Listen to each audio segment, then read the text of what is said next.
नमस्कार, ET now स्वदेश की इस खास पेशकश में आपका स्वागत है। आपके साथ मैं हूं मानसी दवे। पूरे देश में होली का मूड फैल चुका है। होली के रंग में पूरा देश रंगा हुआ है। रंगों की बौछार शुरू हो गई है। गुजियों से त्योहार की मिठास बढ़ चुकी है। ग्लोबल बाजार का मूड सुधरने से भारतीय बाजार पर भी हरे रंग में तेजी ही तेजी हम देख रहे हैं। फिर से निफ्टी 17,000 के ऊपर है। इस मौके पर हम आपके लिए लेकर आए हैं एक खास पेशकश, जिसके जरिए पोर्टफोलियो में हम मुनाफे के रंग भरने की कोशिश करेंगे। दिग्गज एक्सपर्ट्स अपने हुनर से शेयरों की ऐसी धनवर्षा करेंगे जिससे आपकी होली का मजा दोगुना हो जाएगा। तो चलिए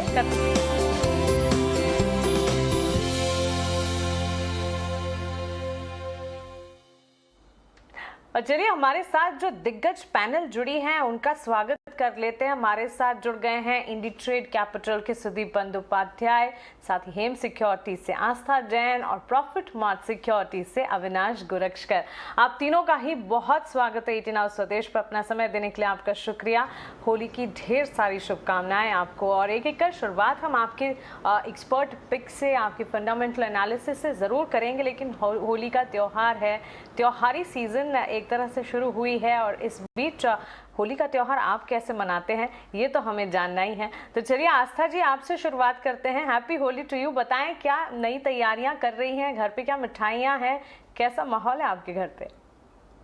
happy Holi to you Mansi और आपके सभी दर्शकों को और ईटी नाउ स्वदेश की पूरी टीम को और जो भी पैनल मेंबर्स यहाँ पे जुड़े हैं सबको मेरी तरफ से होली की बहुत बहुत शुभकामनाएं। मैं यही यहाँ पे दुआ करती हूँ कि ये होली सबके लिए बहुत बढ़िया रंग लेके आए, खुशियों के रंग लेके आए, आने वाले साल और भी अच्छे निकले।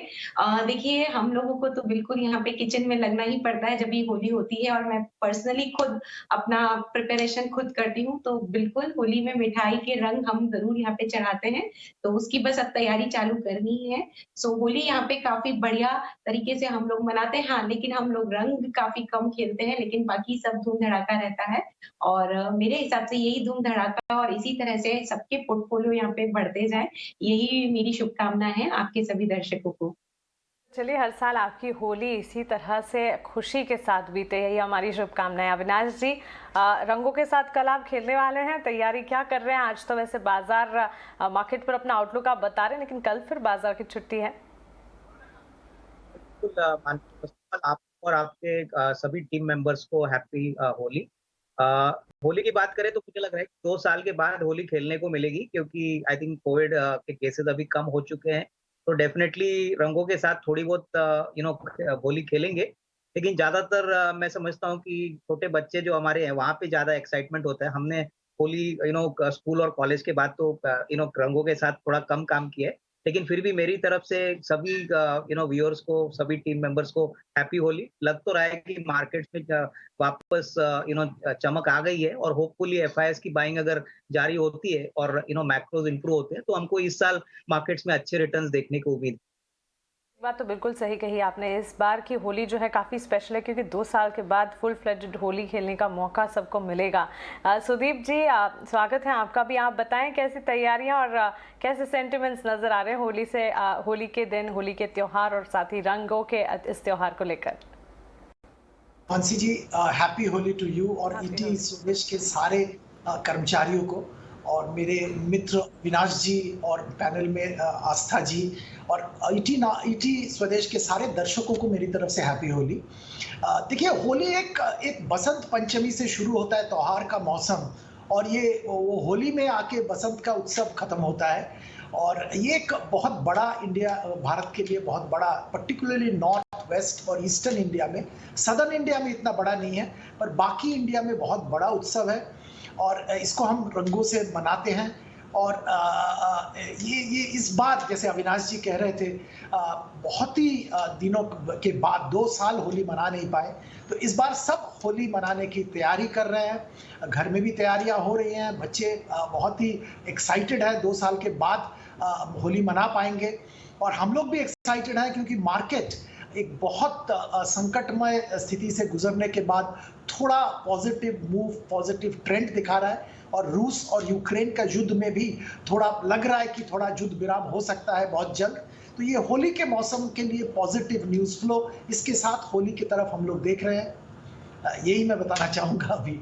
बिल्कुल, तो चलिए मूड माहौल तो सेट हो चुका है और ईटी नाउ स्वदेश का एकमात्र संकल्प यही है कि हर त्योहार हर अवसर पर आपके पोर्टफोलियो को किस तरह से हरे रंग में प्रॉफिट के साथ रंगा जाए। शुरुआत कर लेते हैं, कई सारे यहाँ पर स्टॉक्स हैं, एक्सपर्ट एनालिसिस हैं जो कि हमारे दिग्गज हमारे साथ शेयर करने वाले हैं। एक एक कर बिना टाइम और गवाएं शुरुआत कर लेते हैं और शुरुआत आस्था आपसे करना चाहूँगी। बताइए आपके कौन से स्टॉक्स आप सुझाने वाले हैं और शुरुआत किस दमदार स्टॉक के साथ आप करेंगे, उसके पीछे की एनालिसिस भी। जी बिल्कुल, सबसे पहले लिंडे इंडिया यहाँ पे मुझे पसंद आता है। तो ये जो स्टॉक है बेसिकली क्योंकि एमएनसी है तो इनका जो ईयर एंडिंग रहता है वो दिसंबर रहता है। तो जो अभी पूरे दिसंबर 2021 के जो नतीजे आए थे, बेहतरीन नतीजे इस कंपनी ने पेश किए हैं क्योंकि ये कंपनी बेसिकली 2 सेगमेंट में है। हम लोग जैसे कि जानते हैं इंडस्ट्रियल गैसेस सेगमेंट और प्रोजेक्ट इंजीनियरिंग सेगमेंट में है। तो काफ़ी बढ़िया दमदार नतीजे इस कंपनी ने यहाँ पे पेश किए थे। लगभग 40% की ग्रोथ अकेले बॉटम लाइन में दिखाई थी और जो मैं यहाँ पे मार्जिन देखती हूँ वो मार्जिन्स भी एक्सट्रीमली स्ट्रॉन्ग मार्जिन्स है। ऑपरेटिंग मार्जिन्स 25% से ज्यादा है। सो वो दिखाता है कि कंपनी कितनी यहाँ पे स्ट्रॉन्ग है और क्योंकि एमएनसी कंपनी है तो बेसिकली डेट फ्री कंपनी है। तो ये तो बात हो गई यहाँ के फाइनेंशियल परफॉर्मेंस पे।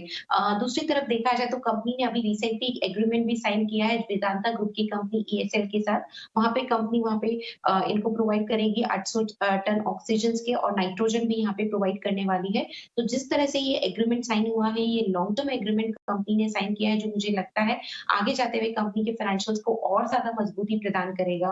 तो सभी पैरामीटर्स पे चाहे से मैं फाइनेंशियल परफॉर्मेंस देखूं, चाहे से मैं इसकी वैल्यूएशंस देखूं, चाहे से मैं इसकी बैलेंस शीट देखूं, मुझे ये कंपनी बेहतरीन कंपनी लगती है प्रेजेंट सिनेरियो में और इसीलिए मैं ये खरीदारी करने की राय दूंगी। 3630 के टारगेट के लिए इसे खरीदा जा सकता है। लिंडे इंडिया मेरी यहाँ पे पहली चॉइस रहेगी। तो चलिए पहला शेयर हमारी पास आस्था की तरफ से आता हुआ लिंडे इंडिया। यहाँ पर हम देख रहे हैं मार्जिन्स काफ़ी मजबूत है, कंपनी की ऑर्डर बुक काफ़ी दुरुस्त है और नए ऑर्डर्स भी जो मिलते हुए दिखे हैं लॉन्ग टर्म ऑर्डर्स हैं और उससे ही झलकता है कि कंपनी का फंडामेंटल्स कितने मजबूत है। लंबी अवधि का नजरिया रखें, इसे ले और इसे बिल्कुल इन्वेस्टमेंट पर्सपेक्टिव के लिहाज से 3630 के टारगेट्स को ध्यान में रखते हुए फिलहाल यहाँ पर एक बार अपने पोर्टफोलियो में शामिल करने की राय। अविनाश जी, आपकी तरफ से पहला शेयर कौन सा होगा ये हम जानना चाहेंगे। मेरे तरफ से जो पहला शेयर रहेगा वो एग्री सेक्टर से है। कंपनी का नाम है कोरोमंडल इंटरनेशनल लिमिटेड। ये कंपनी एक बहुत बड़ी डोमिनेंट प्लेयर है एग्री न्यूट्रिएंट्स में, यूरिया में, डीएपी में और हमको लग रहा है कि आने वाला साल इनके लिए बहुत बेहतरीन रहेगा। ऑफ कोर्स मानसून अच्छा एक बहुत इंपॉर्टेंट रोल प्ले करेगा बट ओवरऑल हमको लग रहा है कि जिस प्रकार से इनका डाइवर्सिफाइड प्रोडक्ट मिक्स है, ज्योग्राफिकल नेटवर्क है, डेफिनेटली कहीं ना कहीं हमको लग रहा है कि वैल्यूएशंस काफी अट्रैक्टिव है। आने वाले साल में हमारा मानना है कि जिस प्रकार की प्राइसिंग अभी मिल रही है डीएपी के लिए प्लस एग्री न्यूट्रिएंट्स के लिए, इसका फायदा कंपनी को मिलेगा। करीबन 16-17% की अर्निंग्स ग्रोथ हमको लग रहा है FY23 में आएगी। तो ये शेयर को डेफिनेटली खरीदना चाहिए। थोड़ा सा ये शेयर आज के बाजार में उछला है 810 814 थे। मुझे लग रहा है कि इस लेवल से भी अगर कोई खरीदता है तो करीबन 955 960 का टारगेट प्राइस आपको साल भर में मिलना चाहिए। तो ये डेफिनेटली एक पोर्टफोलियो स्टॉक है, उसको धीरे धीरे अपने पोर्टफोलियो में जरूर इंक्लूड करिए और अच्छे खासे रिटर्न्स मिलने की पॉसिबिलिटी है। क्लियरली कोरोमंडल इंटरनेशनल, यहाँ पर आप निवेश का नज़रिया बनाकर चल सकते हैं। लंबी अवधि का नज़रिया लगाना होगा। एग्रोकेमिकल सेगमेंट की दिग्गज कंपनी, आपको बता दें इन दिनों काफ़ी ज़्यादा चर्चा में सेगमेंट भी नज़र आया है और साथ ही कंपनी ने प्राइस हाइक्स भी किए हैं जिसके चलते आने वाले दिनों में इनके मुनाफे पर एक पॉजिटिव अपटिक आता हुआ ज़रूर दिख सकता है। तो क्लियरली इसे भी अपने पोर्टफोलियो का हिसाब बनाकर चल सकते हैं और लॉन्ग टर्म बेसिस 955 960 तक के टारगेट्स दिखाने का दमखम कोरोमंडल इंटरनेशनल रखता है। सुदीप जी, आपकी तरफ से पहला शेयर कौन सा होगा? देखिए, रियल एस्टेट सेक्टर का दिग्गज कंपनी गोदरेज प्रॉपर्टीज का जिक्र मैं करना चाहूंगा। ये थोड़ा डिफरेंशिएटेड रियल एस्टेट कंपनी है। एक तो इसका बैलेंस शीट और पेरेंटेज बेहतरीन है, उसमें किसी का कोई शंका नहीं है। दूसरी बात है, ये बहुत अच्छा जियोग्राफिकली डाइवर्सिफाइड है। अगर आप रियल एस्टेट कंपनीज देखेंगे, ज्यादातर कंपनीज एक पर्टिकुलर जियोग्राफी फोकस्ड है और यहाँ पे गोदरेज बॉम्बे मार्केट में काम करते हैं, पुणे में काम करते हैं, दिल्ली में काम करते हैं और भी छोटे मार्केट्स में प्रेजेंट है। पर अगर पोजीशनिंग देखिए, पुणे मार्केट में करीब नंबर 1 पे है, एनसीआर पे नंबर 2 है, एमएमआर मुंबई मेट्रोपॉलिटन रीजन में करीब नंबर 3 पे है। और पिछले साल FY21 में जो लॉन्च हुआ था कोविड के चलते, सबसे ज्यादा लॉन्च इन्हीं का हुआ था। और खास बात यह है कि ये रियल एस्टेट कंपनी ऐसा है कि रेसिडेंशियल रियल एस्टेट में सबसे कम इन्वेंट्री इसी कंपनी का है। जो इन्वेंट्री बहुत बड़ा प्रॉब्लम था बाकी सारे प्लेयर्स के लिए, इनके पास इन्वेंट्री बहुत कम था। डीबी रियल्टी के साथ कुछ टाई अप करने वाले थे, उससे बहुत शेयर का पिटाई हुआ था, पर वो कैंसिल कर दिया गया है, रद्द कर दिया गया है और उससे शेयर प्राइस में थोड़ा बहुत रिकवरी आया है। पर यहाँ से वो बहुत अच्छा रिकवरी, बहुत अच्छा इंप्रूवमेंट देख रहे हैं, परफॉर्मेंस का इंप्रूवमेंट भी देख रहे हैं। तो 2000 रुपए का टारगेट रख के 1 साल के लिए हम खरीदारी की सलाह दे रहे हैं। तो क्लियरली 2000 का टारगेट। रियल एस्टेट स्पेस की कंपनी गोदरेज प्रॉपर्टीज बड़ा नाम है मुंबई के मार्केट में, और इसके अलावा अगर मांग के लिहाज से देखें दिल्ली एनसीआर में भी एक बड़ा नाम, इनफैक्ट बड़ी कंपनियां साबित होती हुई दिख रही हैं। पिछले दिनों जो कंपनी की कई सारी खबरें भी आती हुई दिखी, कई सारी डील्स भी थी, कुछ डील्स रद्द भी करते हुए दिखे, लेकिन वहाँ पर भी वो रद्द डील करने के बाद भी पॉजिटिव आउटलुक आता हुआ दिखा, क्योंकि जो डिसीजंस थे वो डिसीजंस इतने सही तब नहीं नजर आ रहे थे, और उसको जब वापस लिया गया तो क्लियरली कंपनी के लिए काफी पॉजिटिव ये साबित होता हुआ दिखा। बैलेंस शीट काफी कंपनी की स्ट्रांग है, और आपको बता दें हर तरह से, हर लिहाज से कंपनी जो है आगे अच्छा मुनाफा कमाने की पूरी दमखम रखती है। इसी के चलते अच्छे टारगेट्स देखने को मिलेंगे। 2000 का टारगेट ध्यान में रखा जाए on a long term basis, इससे भी एक्यूमुलेट करके आप अपने पोर्टफोलियो का हिस्सा बनाकर चल सकते हैं। तो चलिए 3 शेयर्स हो चुके हमारे एक्सपर्ट्स की तरफ से, हमने देखा है किस तरह से अलग अलग कैटेगरी के स्टॉक्स हमारे एक्सपर्ट्स हमें दे रहे हैं, उसके पीछे की एनालिसिस और उसके पीछे के मायने क्या हैं, क्यों इन स्टॉक्स में हमें, क्यों इन सेगमेंट्स में हमें उतरना चाहिए, वो भी हमें बता रहे हैं। आस्था बताएं फिर आपकी तरफ से आपकी लिस्ट में से सेकंड स्टॉक कौन सा होगा? जी मानसी, आरएचआई मैग्नेसिटा करके कंपनी है जो रिफ्रैक्टरीज में काम करती है, और ये भी एक एमएनसी है। बेसिकली देखा जाए तो सबसे पहले मैं थोड़ा सेक्टर के बारे में बताऊंगी। रिफ्रैक्टरीज जो होते हैं वो तो एक तरह से हीट रेसिस्टेंट मटेरियल होते हैं, और इनका सबसे ज्यादा काम होता है स्टील कंपनियों में। तो मेरे हिसाब से डिमांड बहुत ज्यादा स्ट्रॉन्ग है वहां पे, क्योंकि जिस तरह से गवर्नमेंट का यहाँ पे पूरा फोकस है, चाहे से वो जल जीवन को लेके हो, चाहे से वो इंफ्रास्ट्रक्चर की मजबूती लेके हो, तो ये काफी ज्यादा रिफ्रैक्टरीज वहां पे काम में आती है। तो सबसे पहले जो मैक्रोज है वो बहुत ज्यादा फेवरेबल है कंपनी के लिए। दूसरी तरफ अगर मैं कंपनी के इटसेल्फ फंडामेंटल्स की बात करूं तो strong fundamentals, strong financials company ने यहाँ पे पोस्ट किए हैं। लास्ट ईयर ही कंपनी ने अपनी 2 एंटिटीज को मर्ज किया है ओरिएंट रिफ्रैक्टरीज के साथ। इसकी जो 2 एंटिटीज थी, Indian entities that is RHI magnesia India private limited और दूसरी आरएचआई क्लासिल, उनका मर्जर हुआ है। और ये मर्जर जो है ये काफी मायनों में बहुत ज्यादा यहाँ पे इम्पोर्टेंट कहलाएगा, क्योंकि बहुत बढ़िया सिनर्जीज ये आगे जाता हुए और देता हुआ आएगा, क्योंकि कंपनी का जो डाइवर्स कस्टमर बेस है उसको सर्व करते हुए नजर आएंगे। क्योंकि यहाँ पे मिनी मिल्स हो, चाहे से पीएसयू हो, चाहे से large private sector steel companies हो, सबका यहाँ पे जो है बेसिकली डिमांड पूरी करती हुई ये कंपनी नजर आती है रिफ्रैक्टरीज को लेके। तो ये कंपनी भी मुझे काफी ज्यादा पसंद आती है। और वैल्यूएशन वाइज और इंडस्ट्री की मैं बात करूं तो सबसे बढ़िया फाइनेंशियल्स और वैल्यूएशंस इसी के हैं। तो इन सबके मद्देनजर रखते हुए 671 के टारगेट्स के लिए मैं इस कंपनी में भी यहाँ पे निवेश करने की सलाह दूंगी। ओके, क्लियरली आरएचआई मैग्नेसिटा इस स्टॉक को आप ध्यान में रखें, 671 के टारगेट्स को मानकर चल सकते हैं। एक बढ़िया स्टॉक अपने पोर्टफोलियो का हिस्सा बनाने के लिए। अविनाश जी, आपकी तरफ से फिर दूसरी टॉप पिक क्या होगी? दूसरी स्टॉक पिक क्यूएसआर सेगमेंट की कंपनी है, जिस कंपनी का नाम है देवयानी इंटरनेशनल। हमको लग रहा है कि क्यूएसआर स्पेस काफी तेज ग्रोथ से इस साल ग्रो करेगी। कोविड भी खत्म हो चुका है, आउटडोर एक्टिविटीज भी शुरू हो चुकी है, और इस कंपनी की अगर हम बात करें तो ये केएफसी, पिज्जा हट और कोस्टा कॉफी के फ्रेंचाइजीज इंडिया में चलाते हैं। बहुत ही अच्छे प्रॉफिट मार्जिन पे ये काम करते हैं, करीबन 22-23% के। तीसरी तिमाही में नंबर्स बहुत ही शानदार थे और मैनेजमेंट कमेंट्री भी काफी स्ट्रांग है। हमको लग रहा है कि आने वाले साल में और कम से कम 200 आउटलेट्स कंपनी जमा देगी, और करीबन अभी टोटल काउंट करीबन 894 रिटेल आउटलेट्स का है। तो जिस प्रकार की इनकी फ्रेंचाइजी है, जिस प्रकार का ग्रोथ दिख रहा है, हमको लग रहा है कि इस लेवल से जरूर निवेशकों को स्टॉक अपने पोर्टफोलियो में इंक्लूड करना चाहिए। हमको लग रहा है साल भर में कम से कम 220-225 का टारगेट देवयानी इंटरनेशनल के स्टॉक में मिलना चाहिए। तो ये मेरी तरफ से दूसरा स्टॉक। साल में 220-225 तक के targets Devyani international. In fact QSR segment की अगर बात करें, अनलॉक थीम को प्ले आउट करने वाले सेगमेंट्स में से एक सेगमेंट है ये, और कई सारी ब्रोकरेज रिपोर्ट्स भी पॉजिटिव इस सेगमेंट से जुड़ी आती हुई दिखी हैं। अच्छे लेवल्स पर ट्रेड कर रहा है, इन्हीं स्तरों पर खरीदारी के मौके बन रहे हैं, और आने वाले 1 साल में अच्छे रिटर्न्स के भी पूरे अनुमान नजर आ रहे हैं। सुदीप जी, आपकी तरफ से दूसरा स्टॉक हमारी इस कैटेगरी में कौन सा होगा?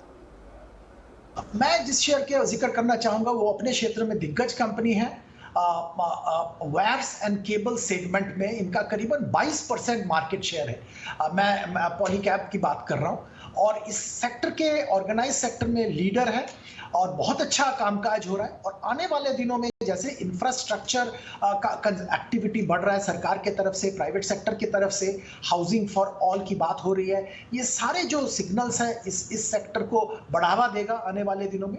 इनका डिस्ट्रीब्यूशन नेटवर्क पैन इंडिया बेहतरीन नेटवर्क है और लगभग इस सेक्टर के शायद सबसे बेहतर नेटवर्क है। और इसी नेटवर्क का फायदा उठाने के लिए इन्होंने फास्ट मूविंग इलेक्ट्रिकल गुड्स का बिजनेस भी लॉन्च किया है कुछ दिन पहले। वहां पे भी अच्छा खासा ट्रैक्शन देखने को मिल रहा है। और जैसे हम लोग जानते हैं, जिसका मैं जिक्र कर रहा था, हाउसिंग फॉर ऑल वगैरह, ये सब कंज्यूमर डिमांड अच्छा खासा इस सेगमेंट में आ रहा है और ये कंज्यूमर डिमांड का बेनिफिट इस कंपनी को आने वाले दिनों में मिलेगा। देखिए, एक पहले पूरा B2B कंपनी थे, अब B2B और B2C भी बन गए हैं। ये एक बहुत अच्छा ट्रांसफॉर्मेशन कंपनी का हो रहा है। बैलेंस शीट स्ट्रांग है, कैश फ्लोज और कैश पोजीशन भी, लिक्विडिटी वगैरह बहुत अच्छा है। तो ओवरऑल हम लोगों को अच्छा लगता है। 2900 का टारगेट 9 से 12 महीने के लिए रख के खरीदारी की सलाह दे रहे हैं।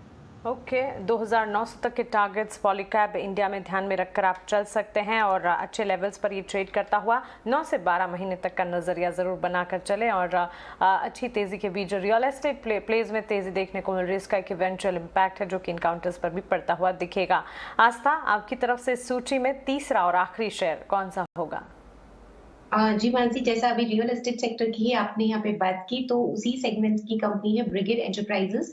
560 के लक्ष्य के लिए मैं खरीदारी करने की सलाह दूंगी। बेसिकली नतीजे यहाँ पे बेहतरीन थे और दूसरी तरफ से जिस तरह से रेजिडेंशियल सेल्स ने यहाँ पे वॉल्यूम दिखाया है, कंपनी ने बहुत बेहतरीन वॉल्यूम दिखाया है। इनफैक्ट हॉस्पिटैलिटी सेगमेंट से भी बहुत बढ़िया वॉल्यूम हमें यहाँ पे देखने को मिले हैं। और मॉल्स में भी जो इनका ऑक्यूपेंसी जिस तरह से बढ़ रही है और मॉल्स में जिस तरह से प्री कोविड लेवल के स्तरों पे वापस से ऑक्यूपेंसी आ रही है, वो भी कंपनी के लिए काफी ज्यादा यहाँ पे बेहतरीन साबित होगी। जो इन्होंने क्वार्टरली नतीजे दिखाए थे, उसमें भी इन्होंने नेट डेट में एक डिक्लाइन दिखाया था, जो कि काफी एक बढ़िया पैरामीटर मुझे यहाँ पे लगता है। और तीसरी तरफ केपेक्स भी इनका काफी मजबूत है। मेरे हिसाब से 500 मिलियन रुपीस का केपेक्स अभी और लाइंड अप है हॉस्पिटैलिटी सेगमेंट में, जो कि ये इनकर करेंगे आने वाले 1-2 साल में। तो वो भी यहाँ पे कंपनी को आगे जाते हुए फाइनेंशियल्स को बहुत बढ़िया मजबूती प्रदान करेगा। तो ब्रिगेड एंटरप्राइजेस मुझे हर पैमाने पे अच्छा लगता है। रेजिडेंशियल थीम को अगर किसी को प्ले करना है और रियल एस्टेट में, तो उसके लिए बढ़िया काउंटर है। 560 के टारगेट के लिए ब्रिगेड एंटरप्राइजेस में निवेश करने की सलाह है। बिल्कुल, तो रियल एस्टेट सेक्टर ने ड्यूरिंग कोरोना टाइम से लेकर अब तक जो अच्छी तेज़ी दिखाई है, काबिले तारीफ है। और वहाँ पर अच्छी बढ़त के साथ जिस तरह से कामकाज दिखा, उनमें ब्रिगेड एंटरप्राइजेस जैसे शेयर्स भी शुमार हैं, जिनके हमने रिजल्ट्स भी काफ़ी अच्छे देखे हैं, ऑपरेशनल अपडेट्स भी लगातार दमदार आते हुए दिख रहे हैं। तो चलिए, हमारी इस सूची में ब्रिगेड एंटरप्राइज भी यहाँ पर शामिल है। 560 के टारगेट्स को ध्यान में रखा जाए, लॉन्ग टर्म पर्सपेक्टिव नजरिया अपनाइएगा। अविनाश जी, आपकी तरफ से सूची में आखिरी शेयर कौन सा होगा? तीसरा शेयर जो मेरा होगा वो मैन्युफैक्चरिंग सेक्टर की एक कंपनी है जिसका नाम टाइम टेक्नोप्लास्ट है। ये कंपनी एक बहुत ही डोमिनेंट प्लेयर है पॉलीमर बिजनेसेस में। लेकिन सबसे बड़ी बात, पिछले 2 साल में इन्होंने काफी वैल्यू एडेड प्रोडक्ट्स अपने पोर्टफोलियो में ऐड कर दिए, जैसे कि कॉम्पोजिट सिलेंडर्स है, सीएनजी कैस्केड्स है। सीएनजी कैस्केड का जो प्रोडक्ट है, यहाँ पे कंपनी की बिल्कुल मोनोपोली है। ये सिलेंडर्स इन्होंने ऐसे बनाए जो वेट से भी कम है और यील्ड से भी ज्यादा फ्यूल माइलेज देते हैं। तो already in company auto companies के साथ इनकी ऑलरेडी बातचीत हो चुकी है। करीबन 350-400 करोड़ की ऑर्डर बुक है। तो हमें लग रहा है कि जो सीएनजी कैस्केड का बिजनेस है और कॉम्पोजिट सिलेंडर का बिजनेस है, वो अगले 2 साल कंपनी की अर्निंग्स को बहुत तेजी से ग्रो कराएगा। इस साल हमको लग रहा है कि कंपनी करीबन 8 रुपए की अर्निंग करेगी और अगले साल करीबन 9.5-10 रुपए की। तो अर्निंग्स ग्रोथ करीबन 20% आएगा और मल्टीपल जो आपको मिल रहा है स्टॉक का, वो करीबन 7-8 के पी मल्टीपल पे ये स्टॉक मिल रहा है। तो बहुत ही सस्ता शेयर है, अच्छे ग्रोथ प्रोस्पेक्ट्स है। तो हमको लग रहा है कि 70-71 का अभी जो मार्केट प्राइस है, इन्वेस्टर्स को जरूर इसका फायदा लेना चाहिए। हमको लग रहा है कि साल भर में करीबन 95-96 का टारगेट प्राइस पॉसिबल है। तो ये मेरी तरफ से तीसरा शेयर। टाइम टेक्नोप्लास्ट तीसरा शेयर अविनाश जी की तरफ से 95 के टारगेट्स को ध्यान में रखें। आप ध्यान रख रहे हैं, हर तरह का स्टॉक और हर तरह की सेक्टर को हम टच कर रहे हैं, ताकि आपका पोर्टफोलियो बास्केट जो है वो बिल्कुल अट्रैक्टिव और साथ ही मजबूत बने। सुदीप जी, आपकी तरफ से तीसरा और आखिरी शेयर बचा है, बताएं कौन से सेक्टर से हैं और क्या टारगेट से जा रहे हैं आप? जी, आईटी सेक्टर का दिग्गज कंपनी HCL टेक का मैं जिक्र करना चाहूंगा। ये जो जो दिग्गज आईटी कंपनीज हैं उनमें से थोड़ा डिफरेंशिएटेड कंपनी है। इनका बीपीओ बिजनेस जो कि लो मार्जिन बिजनेस है वहाँ पे बहुत कम पार्टिसिपेशन है और ये प्रोडक्ट्स, प्लेटफॉर्म्स, R&D, इंजीनियरिंग, ये सारे जो थोड़े हटके सेगमेंट्स हैं वहाँ पे काम करते हैं। अच्छा बिजनेस स्प्रेड है और मार्जिन इंप्रूव हो रहा है कंटिन्यूअसली। सबसे बड़ी बात है कि constant currency double digit revenue growth और प्रॉफिट ग्रोथ दिखाने की संभावना रखता है for the next few years. Management भी बहुत कॉन्फिडेंट है, जैसे ऑर्डर फ्लो हो रहा है, जैसे जानते हैं सारे बड़े आईटी कंपनीज को अच्छा खासा फायदा हुआ ये कोविड और रिलेटेड लॉकडाउन का। HCL टेक को भी बहुत अच्छा फायदा हुआ। और अगर सबसे बड़ी बात यहाँ पे ये है कि अगर बाकी दिग्गज आईटी कंपनीज के साथ कंपेयर करें तो अभी भी अट्रैक्टिव मल्टीपल पे काम कर रहा है, पीयर कंपैरिजन बेसिस पे अट्रैक्टिव लेवल पे अवेलेबल है। कैश फ्लो स्ट्रांग है, डिविडेंड पे आउट बढ़ने का उम्मीद है। ओवरऑल 1650 का टारगेट 9 से 12 महीना का खरीदारी की सलाह दे रहे हैं। तो इसको कैसे भूला जा सकता है। यहाँ पर HCL टेक्नोलॉजीज पर नजर रखें, हर लिहाज से काउंटर जो है काफ़ी मजबूत नजर आ रहा है, फंडामेंटल्स भी तेज़ हैं और साथ ही इनके टेक्निकल्स भी देखें तो लगातार इनमें भी हमने अच्छे मोमेंटम पर कामकाज देखा है। 1650 तक के टारगेट से यहाँ पर आप ध्यान में रखकर चल सकते हैं। लंबी अवधि का नजरिया आपको बनाना होगा और यहाँ पर अपनी पोजिशन जो है उन्हें बरकरार रखें। एक क्विक रिकैप कर लेते हैं जो सारे के सारे स्टॉक्स हमने सुझाए। देखिए 9 शेयर्स आपके लिए हमने तैयार किए और ये 9 शेयर्स क्यों अच्छे हैं, इन्हें पोर्टफोलियो का हिस्सा क्यों बनाना, हमारे एक्सपर्ट्स ने आपको बताया है। अविनाश जी की तरफ से, आस्था जी की तरफ से और सुदीप जी की तरफ से जो कॉल्स हैं आपकी टीवी स्क्रीन पर हैं। आप देखिए आस्था ने हमें कॉल दी लिंडे इंडिया पर, RHI मैग्नेसिटा और ब्रिगेड एंटरप्राइजेस पर। अलग अलग सेक्टर से जुड़ी कॉल्स और उनके टारगेट्स भी हम आपको बता रहे हैं। लंबी अवधि का नजरिया करीब 9 से लेकर 12 महीने तक का नजरिया और उससे भी लॉन्ग टर्म पर्सपेक्टिव आप बनाकर चल सकते हैं। अविनाश जी की पसंद कोरोमंडल इंटरनेशनल, देवयानी इंटरनेशनल और साथ ही टाइम टेक्नोप्लास्ट जैसे स्टॉक्स पर है टारगेट्स आपकी टीवी स्क्रीन पर। और साथ ही सुदीप बंदोपाध्याय जी ने गोदरेज प्रॉपर्टीज, पॉलीकैब इंडिया और HCL टेक्नोलॉजीज पर अपनी राय दी है। तो बन गया हमारा दमदार हरा भरा पोर्टफोलियो और लंबी अवधि का निवेश कीजिए और अच्छी तरह से अपने पोर्टफोलियो को आप बनाएं, अपने हार्ड अर्नड मनी को सही जगह पर लगाएं और जिस तरह से फंडामेंटल्स मजबूती के साथ हमारे दिग्गज आपको समझा रहे हैं उससे बिल्कुल समझकर किसी भी स्टॉक में एंट्री ले, यही राय आपके लिए। सुदीप जी, अविनाश जी और आस्था जी, आपका बहुत शुक्रिया हमारे साथ जुड़ने के लिए, अपनी एनालिसिस हमारे साथ शेयर करने के लिए और इस मौके पर मार्केट पर आपका आउटलुक, इंडेक्स सेक्टर्स पर अपना आउटलुक हमें बताने के लिए। चलिए इसी के साथ इस खास पेशकश में इतना ही, मुझे दीजिए इजाजत, लेकिन आप बने रहें ET नाउ स्वदेश के साथ। नमस्कार।